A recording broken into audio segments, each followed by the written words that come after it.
Dark Souls has 22 bosses in the base game. Some of these bosses are optional or can even be avoided with the Master Key. Without the use of any glitches, you only have to kill 13 of these 23 bosses, but things get interesting with the use of glitches. Glitches bring this number down to only 3 bosses to beat the game, and there is even a speedrun around this. The least bosses speedrun kills 4 bosses because it is a prepare to die edition category. One of the skips is only possible on the remastered version, but 4 is still low. However, we are not here for least bosses, but instead flipping the bosses on their heads. I wanted to see how close I could get to defeating the bosses in reverse order. Typically the first boss is the Asylum Demon, with Gwyn being the last boss. Obviously with the 4 lords and how open the world is, this may not be the order every player beats the game in. So I split some of the bosses into levels. For example, the 4 lords are 1 equal level. The order I fight the 4 lords does not matter as long as I'm fighting them early. Ideally the list would switch with Gwyn being the first boss defeated. However, there are some requirements that prevent this. I need access to the Firelink altar to be able to fight Gwyn, so either Framp or Koth are needed to bring me there. No matter which serpent is picked, the Lord Vessel is needed to be brought to the altar. There are 2 thoughts of which boss would be the first one defeated to get access to one of the serpents. You can have Gargoyles be the first boss, meaning less bosses are defeated out of order. Gargoyles are such an early enemy, so I went with the second option that uses a seniority roll. If a boss is needed to be defeated early, then the later game boss should come first. This makes the first boss I face become Seath, so I can fight the 4 kings. I will go into more detail later, but this is the order I'm beating the bosses in. The run is over when I defeat the final boss, Asylum Demon. Let us start where every run begins, character creation. It is a typical start with Thief for the Master Key and Black Fire Bombs for a glitch in a bit.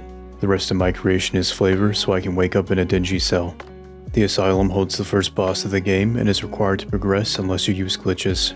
In this run, I use the boring method of killing the demon in the first encounter with fire bombs. This tells the game to have Oscar give you the Big Pilgrim's Key because the boss was killed early. However, this happens before the boss is fully considered defeated, so I quit out reloading the world. Now Oscar has the Big Pilgrim's Key, but the Asylum Demon is still alive. I call this method boring, and there are cooler ways to leave the Asylum early, I just forgot they existed.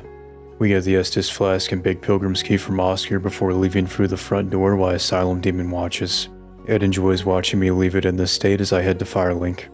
In Firelink, I go around collecting different soul items that will be useful. Once I get all these souls, I head down to the new Londo runes like most of my runs at this point.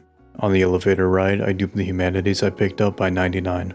This is done by hitting A and right bumper at the same time to get the brightness menu over the inventory. I then highlight the humanities in my inventory and hit A while the brightness in the brightness menu is selected. This will bring up the use prompt of the humanity, but use item is at the top and we want to select defaults in the brightness menu. Hitting down and right on the D-pad at the same time moves the brightness menu without moving the inventory prompt. From here, defaults can be selected, which stores a quantity. We have now viewed a quantity, but after a load screen the game defaults to 0, which allows me to use 99 of an item.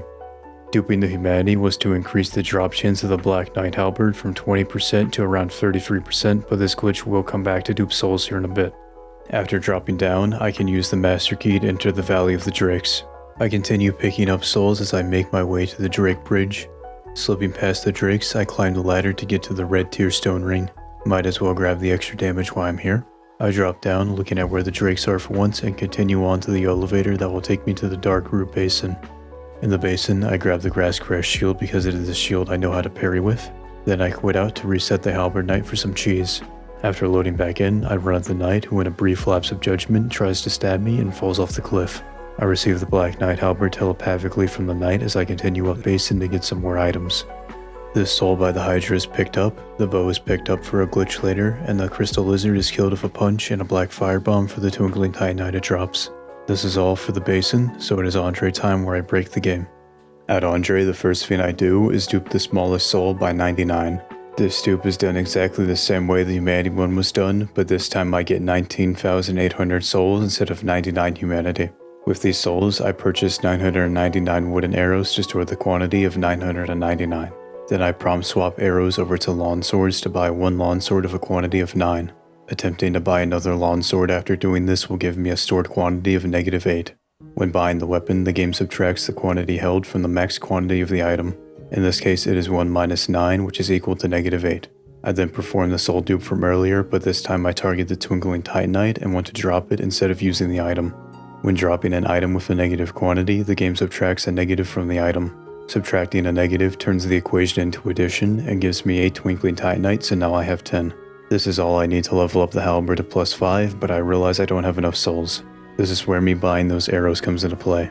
Dropping the arrows but then hitting no in the inventory will store that quantity of 999 for me to use. I then dupe every soul I have by 999, and if I have multiple of the same soul item, I drop all but one each time before duping the soul. I have to reset the stored quantity each time, but after a while I end up with a little under 5 million souls. With this mining done off camera, I upgrade the halberd to +5 and buy the Crest of Artorias. I also bought the weaponsmith box. I never use it. Even after this spending spree, I still have 4.7 million souls to use, so I head up to the Undead Parish bonfire to level up. Vitality is leveled to 51, Endurance to 40, Strength to 60, and Dex to 18. Strength and Dex are stat requirements to use the halberd. Health is always nice, but the endurance will be needed for a glitch later in the run. With the setup done, I can make my way to the first boss of the run, Seath the Great Grey Wolf. On my way to Seath, I equip RTSR and set up with a Titanite Demon. It takes a little bit, but I'm able to comfortably get into RTSR range. I open the door with the Crest of Artorias, sprint past the really smart AI, and make my way to Seath's boss room. The RTSR setup for Seath was just to make the fight faster. Seath likes to jump around a lot and it's kind of annoying. I grab the Hornet Ring and trigger the fight. Seath is easily avoided and I get only one jump back. The fight goes insanely good as I warp back to the Undead Parish. The next boss on the list are the 4 Kings, and the fastest way to get to them is to head back to Firelink. On my way to the shortcut elevator, I grab the Firekeeper soul before heading down to Firelink. From Firelink, I can use the elevator from earlier to get down to the new Londo runes. Typically, lords are locked behind a golden fog wall that only disappears once the Lord Vessel is placed. You don't need to place the Lord Vessel to fight the 4 Kings. They do not have a golden fog gate, but I needed the Covenant of Artorias ring to traverse the abyss. I could go the normal way, but I don't feel like dealing with a seal, so instead I'm going to perform Seal Skip. This skip is not needed, but it is faster than going the normal way. In the area where the ghosts are first encountered, I head to the right. I walk off the edge while performing a quit out. Once I see the camera start to go top down, I quit out. When done correctly, my position should be stored out of bounds below, but I need to quit out before the game kills me. The glitch is easier with fall control, but I get it first try. If you want to do this glitch yourself, use fall control. It is giga free. After loading back in, I roll off to another area which gives me the def cam. This drop does not kill you like the last, and the quit out is just to remove the def cam. I continue further out of bounds until I get above the abyss. Once I get there, I drop off and land down below into the abyss. I need to make sure I walk off correctly or I won't get the damage negation from the fall because I would be out of its range. I drop the sword hilt here to help reorient myself for the second king spawn. After equipping the halberd, I make my way to the first king spawn and DPS check them. Once I see they're one hit away from death, I make sure I have enough stamina to get extra attacks in. This fight works like the Godskin duo from Elden Ring. The shared health bar can be damaged by attacking a king after they are dead. Still can't believe how many things this game copied from Elden Ring. After the first king is defeated, I run over to where the second king will spawn using that item I dropped as a reference. This king gets demolished like the first, but now I don't know where the third king spawns in. I should really learn that, but the tried and true method of spin to win always works. The third king has finally spawned in and decides to be more tricky than the first two. I defeated it, but unfortunately I did not set up a 3 kings kill. The third king also wasted some time, so the fourth king does not take too long to spawn in. It only takes 2 hits on this king before the 4 kings are defeated. Now a bonfire and Koth are here after the cutscene. I thought lighting the bonfire would allow me to warp to it later, but you have to rest at it. You would think this would soft lock you because you could not warp out of the abyss without the Lord Vessel. However, FromSoft thought of this and gave the bonfire the ability to warp without the Lord Vessel. I did not know this at the time, so instead I warp away without resting at it to the Undead Parish. The next boss is Onus and Orlando, so we're going to need to do some glitches to get to them. First is getting into Sin's Fortress without reading the 2 Bells of Awakening to open the gate. This is where Sin's Gate Skip comes in. I bait this hollow down the staircase. At the 3rd pillar, I parry and repost the hollow, triggering the def cam without hitting the kill box. In this def cam state, the game stops loading in surrounding areas, but what this means for us is the gate of Sin's Fort is no longer loaded. You don't have to open the door if there is no door. I make my way down the parish and across the walkway to Sin's Fort. Once past the gates, I quit out to get out of def cam so the world starts loading in again. I load back in on the other side of the gate in Sen's Fortress. Do I really need to explain how easy Sen's Fortress is again? The snake enemies just let me run past as always. The blades are easily timed so I don't get hit and knocked off. The lightning snake is really nice today, but something overtook me. I was possessed for a bit and backstabbed the snake. I watched as it fell, but don't worry, it is still alive, I think. The scripted boulder and snake are easy as always. If you quit out, things no longer happen. I think this is how King Crimson works. Either way, I quickly get past the boulder room and make my way effortlessly outside. I drop down and grab the bonfire to make life easier, and it may seem like I am stuck in Sen's fort now. Not really, I can get out of Sen's even with the gate still closed, but I'm going to be spending the next couple of days of this run in here. Iron Golem blocks the way to Anor Londo. I need to defeat the Golem to be able to get to Anor Londo unless I use Iron Golem Skip. Iron Golem Skip sucks, like taking me around 5 hours. First, I need to grab an Ultra Greatsword, and lucky for me, the merchant in Sen sells the Berserk reference. I also killed the giant that throws explosive boulders to make my life easier. Now let me try to explain this grab cancel. To put the glitch simply, I hit the golem as it grabs me to cancel the grab. Not much is known on how this glitch works, but if I hit the golem with a running attack from an Ultra Greatsword at the right time canceling the grab, this can happen. I get flown out of bounds at incredible speeds to the point collision no longer exists for me. Sometimes with improper timing you won't get flown, but the grab will get cancelled and it looks weird. This fling would be pretty useless, but FromSoft gave us a gift. They descended down from the heavens and graced us with an insanely interconnected world. On the other side of what looks like a collapsed tunnel is Anor Londo.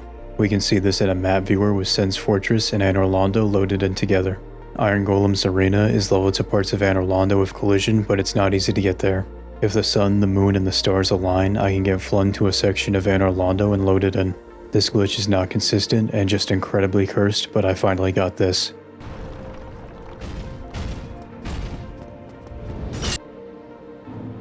I did not even believe I got it when I did. I was kinda stunned for a bit. Now we may be in Anor Londo, but we are out of bounds without any way to get back in bounds. This is where a Ron Warp can save us. There are different ways to Ron Warp, and even different ways to perform the different Ron Warps.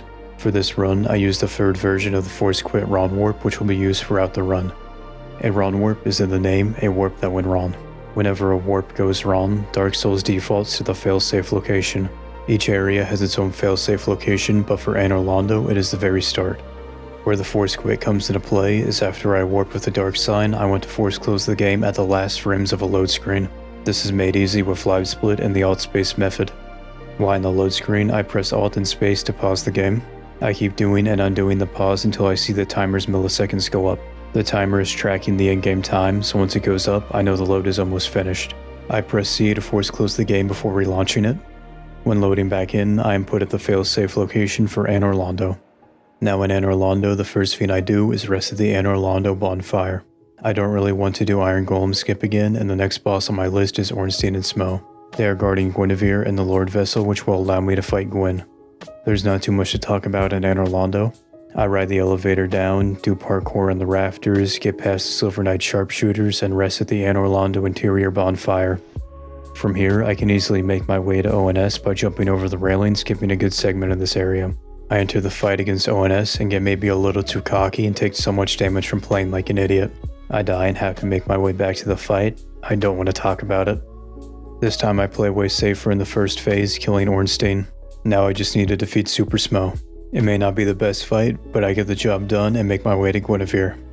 I receive the Lord Vessel and rest at the bonfire. This is where I found out I needed to have rested at the Abyss bonfire. Now to access the Firelink altar, I have to warp to Firelink Shrine and head all the way back to the Abyss. I performed Ceaseless Skip again because I did not feel like going the normal way. This time I rested the bonfire because I am not doing this again. Now I can speak to Darkseeker Koff to bring me to the altar, making sure to select yes for its dialogue options. I am brought to the Firelink altar where I place the Lord Vessel. Gwyn, the next boss in the order, is on the other side of this giant door, but Ron Warp's coming to play again. I force quit Ron Warp to the failsafe location of this area, which happens to be the start of the kiln of the first flame. Now I can face Gwyn, which is easy with a parry combo. I parry Gwyn to the afterlife, and here's the big issue of the run. After defeating Gwyn, there are two endings. One is to link the flame by just going up to the bonfire and linking the flame. This is easy to avoid, but the second one not so much. The other ending requires you to leave Gwyn's boss arena. Using a warp will not work here as it just brings you back to Gwyn's arena. A Force Quit Rod warp won't work either, as leaving Gwyn's arena is considered anywhere on the map of the Kiln of the First Flame. Dark Souls forcing you into new game after defeating the final boss is dumb. The only solution was to use an external program to warp me back to the Firelink Shrine so I can continue the run. If you don't like this, then do Iron Golem Skip and then do it again. The next boss also had a problem with it, so let me go deal with them. It is time to take on Seath the Maidenless.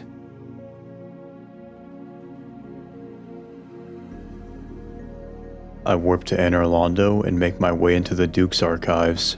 The boars are really nice. For setting up RTSRs, I make my way into the archives.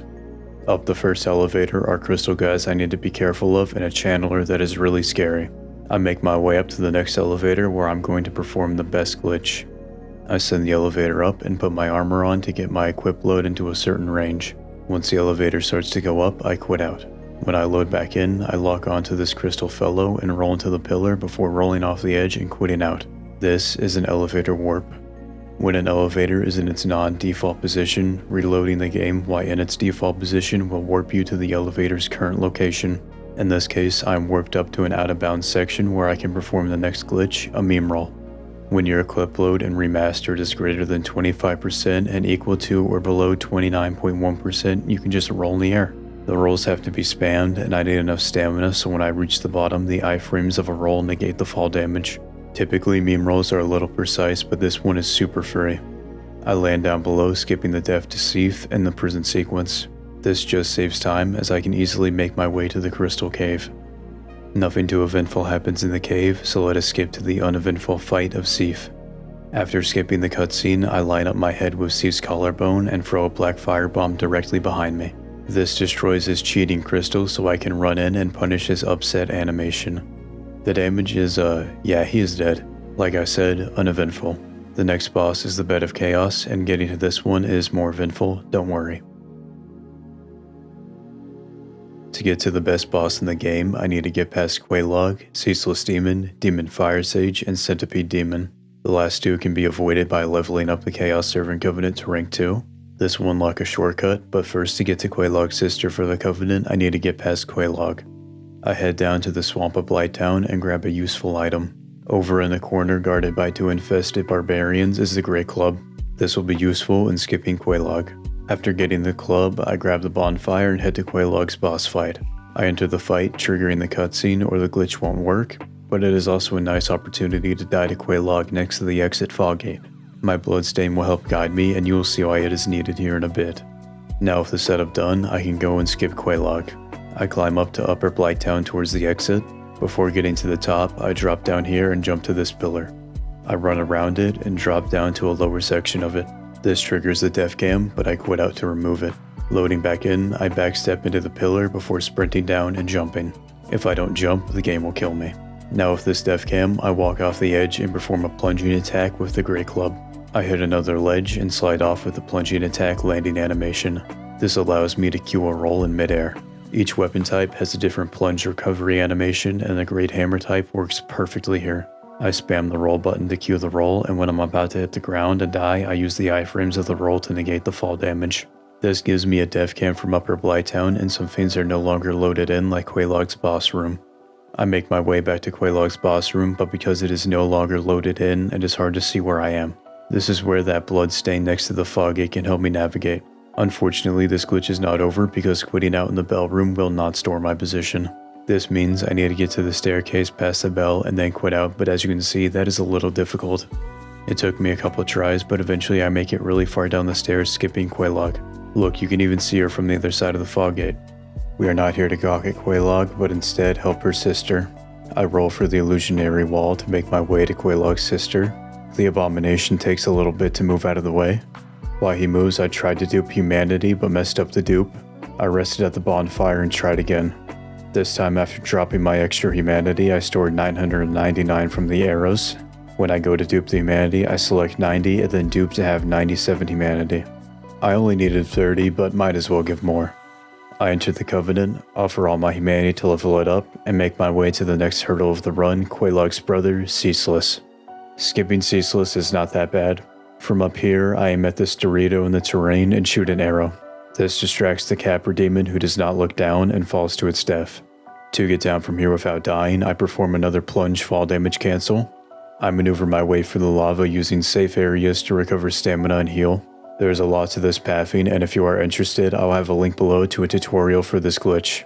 After carefully avoiding the lava, I make my way to the demon runes with only mild burns. The main thing that sucks about skipping Ceaseless is the bonfire and demon runes won't appear until he is defeated. This is not a problem right now, but will be later. For now, I can just make my way to the shortcut that will take me to Lost Isolith, avoiding all the lava in that area.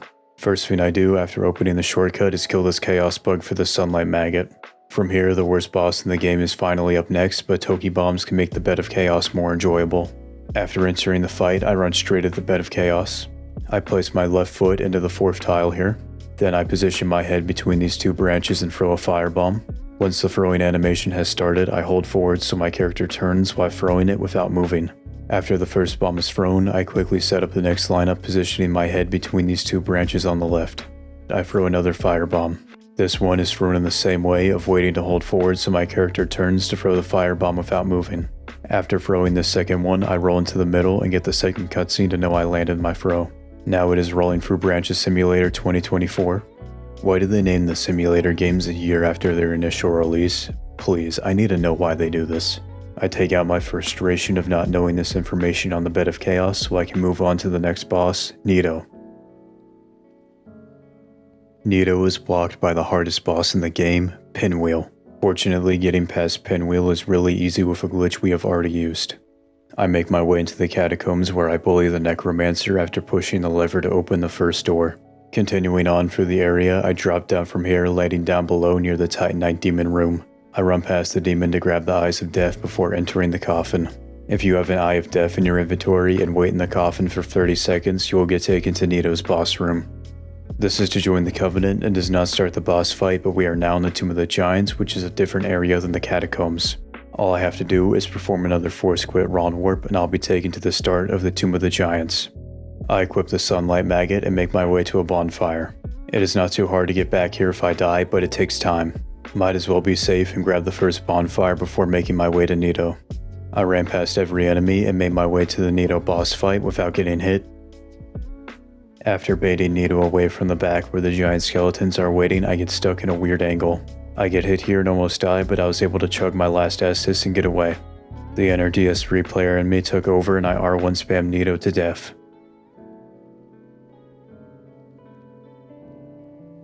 Nito goes down first try, but the next boss, Centipede Demon, will not go the same way. To get to Centipede Demon, I need to perform another grab cancel. It goes about the same as the last one in that it took forever, but first I need to perform Ceaseless Skip again. Then I kill all the enemies in the old demon runes that would get in my way. After they were dead, I equipped the Grass Crash shield into my right hand to attack with it. The enemy with the grab attack I want to cancel is this rockworm. I drop down and walk backwards into this corner. I have to wait for the rockworm to do its grab attack and dodge its other attacks when it does not do it. Whenever I see the grab, I attack the rockworm with the shield.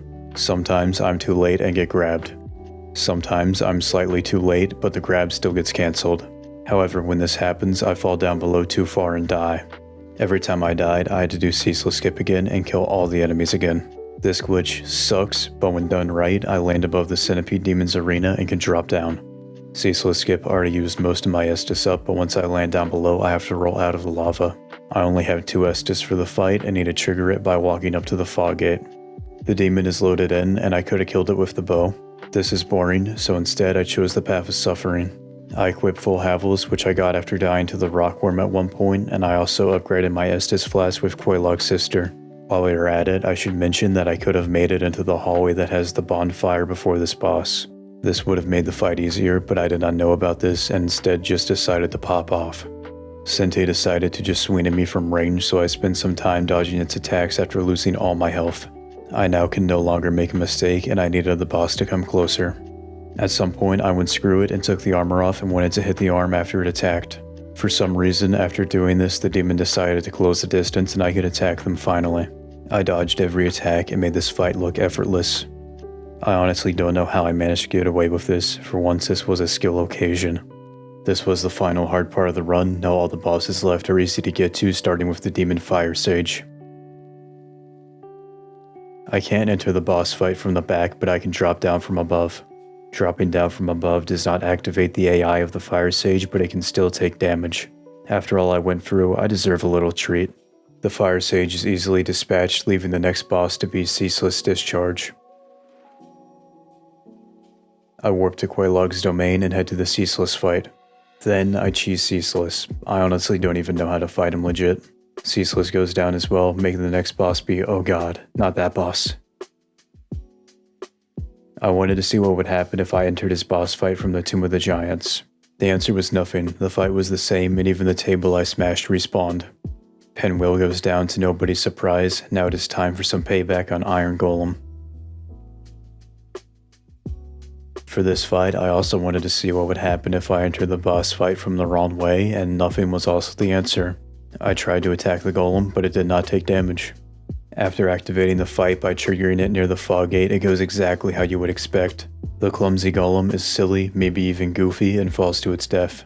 I'm never doing Iron Golem Skip again. That sucked, like me having to go for Blighttown again to fight Quelaag. You can't enter a boss fight from the back gate, so I had to go to the front gate. Once I make my way to the fight, it is super easy. When she gives me an attack to punish, her health bar just disappears. Quelaag is defeated, leading to our previous boss of Gaping Dragon. Gaping Dragon is in the depths, which I need to defeat the Capra Demon to get the key to access. You are far enough in the video and you already know where this is going. There's an interesting out of bounds that will allow me to skip Capra and get into the depths. This glitch is not necessarily easy, but after everything else I had to do, my perspective is warped. I head into the Undead Burg, where I climb up the ladder by the rubbish hollows. Once the character starts to finish the climb up animation, I tap backwards. I don't want to hold it or I will fall off instead of getting on top of the ladder. Once on the ladder, I can roll off over this stone pile to an out of bounds section of the battlement. I follow it down until I fall down to the rat tunnel where I continue on to the female undead merchant. From her, I roll off on the parts of the tower so I don't die from fall damage. Falling down from the tower, I land on the roof of the depths. I have made it to the depths and I could run warp to get back in bounds, but there's a cooler way. See that bloodstain that I have no idea how it ended up there? From the bloodstain, I want to jump from the extended part of the roof to an area down below. This area is the roof of the tunnel where the bonfire of the depths is located. From this roof, I line myself up, rolling off landing down below on the rat tunnels. I turn around and follow the tunnel down to this part. This is just below the shortcut door and the interaction for it is large enough that I can open it. Opening the door moves me back in bounds where I can grab the bonfire before making my way to Gaping Dragon. Last time I fought Gaping Dragon, I completely forgot about the channeler, but not this time. I take care of the channeler before entering the boss fight, character development. The fight takes a little bit because of its large health pool and waiting periods because of certain attacks. After a bit, the dragon is still gaping, but they are dead. Now it is Capra time. I wanted to try something interesting with Capra and perform the out of bounds on the ladder from earlier. Then, on the rat tunnel, I went the opposite way and tried to open the door. I could not open the door, but after turning around, I saw something better. The stairs right outside Capra's boss room was right there. All I had to do was roll down below to it. I knew there were dogs right outside, so I dropped down and dealt with them one at a time. The dogs in Capra's arena can be annoying, so I equipped full Havels and tanked. Capra goes down in 2 hits as I poise through his attack. With Capra defeated, I can now go and defeat the Gargoyles. This is where I decided to start setting up RTSR to one-shot the last couple of bosses. I set up on this night before making my way to the Gargoyles. After the cutscene plays, I get an opening and the first Gargoyle survives with 27 HP. So close, but it can't get away from me before the second Gargoyle comes down. This one is at half HP, so I know it will one-shot. I strafe the fire and toy with the guard before finishing it off. For once, after defeating the Gargoyles, I don't have to climb the ladder to ring the bell. Instead, I can head straight to the Taurus Demon. If the first Gargoyle almost died to one hit with RTSR, then Taurus will be one-shotted. I kill the 2 archers up the tower and then repeatedly throw myself off the tower. Eventually, I'm in RTSR range and can trigger the Taurus fight. I see the demon drop down and I run back to climb up the ladder. I drop down and plunge attack the demon, dealing 3,472 damage. This is almost 3 times the Taurus Demon's health of 1,215. Dark Souls is amazing with an amazing final boss of Asylum Demon. I need to get to Asylum Demon first, so I egg. Once I've egged, I arrived in the Asylum, but harder. The Asylum Demon is waiting for me at the door still. I could just defeat it right now and end the run, but that would be boring. I have a better way. I go for the Asylum and make my way to the upper level where I set up RTSR of the Hollows. After entering the fog gate, I perform a jump attack. The attack lands on the demon, killing it before I can get the plunge attack to stop my fall, so I die. After loading back in at the bonfire, I checked and the Asylum Demon is dead. The final boss in the hardest game ever made is defeated. Now this was not all bosses, but I wanted to beat the game in reverse order, not beat all bosses in reverse order. Some of the bosses can be open to debate of when they should be defeated, and adding all bosses makes it more complex. Focusing on just the bosses needed to beat the game in someone's first casual playthrough simplifies things. Hopefully that clears things up for those who are wondering. You made it this far in the video, why not like and subscribe if you enjoyed it? Thank you for wasting your time with me.